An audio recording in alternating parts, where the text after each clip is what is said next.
Robert F. Kennedy Jr. is meeting with dozens of senators on Capitol Hill today. President-elect Trump's pick to run the Department of Health and Human Services is looking to shore up support from lawmakers ahead of a possible confirmation hearing.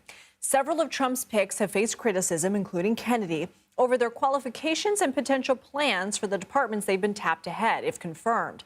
Earlier, Trump addressed some concerns about his choice for HHS secretary. I think he's going to be much less radical than you would think. I think he's got a very open mind, or I wouldn't have put him there. He's going to be very much less radical. But there are problems. I mean, we don't do as well as a lot of other nations, and those nations use nothing. And we're going to find out what those problems are.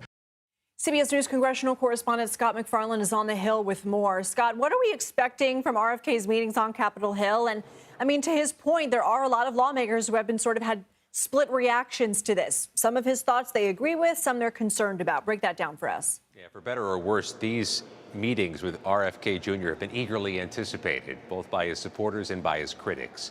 He began this Monday with meetings set for late afternoon with some of Trump's most devoted allies in the Senate. Rick Scott of Florida, Ron Johnson of Wisconsin, truly walking these hallways, doing what other nominees do, taking meetings, answering questions, and beginning with the senators of the president-elect's party. As the week continues, we'll see if this segues into RFK Jr. meeting with Democrats or more moderate senators who may have stiffer questions or be more explicit with their reservations about Kennedy's former statements, potentially his current positions on vaccines, the nexus between vaccines and autism, an alleged link that President-elect was asked about today and responded by saying we have very smart people who will look into this. Kennedy's detractors say he spreads misinformation, is an anti-vaxxer, and is a danger, especially if he's named the nation's top health official.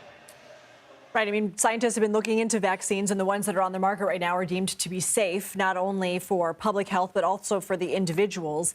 You know, Scott, there's so much going on in your world this week. I do want to break down a couple of other topics. There's a big deadline coming up at the end of the week. People might not be thinking about it as they're planning their holidays, but where do things stand in efforts to keep the government afloat? By the time the evening begins tonight, we expect a full spending plan to be released by congressional leaders to explain how they're going to fund the government for the next few months into the beginning of the Trump administration, how they're going to avoid a government shutdown on Friday, yet another flirtation with the government shutdown in this particularly gridlocked Congress. What's more, Lindsay, we expect them to talk about how much money they're going to spend on disaster relief. There was money that was needed back in October for all those victims of Hurricane Helene, business owners, homeowners. That money has been stalled. Those people have gone without. They need it tomorrow. We could find out just how much money is included for a vote as early as Wednesday or Thursday. I mean, they probably needed it yesterday, but that's a good point. All right, Scott MacFarlane, thank you so much.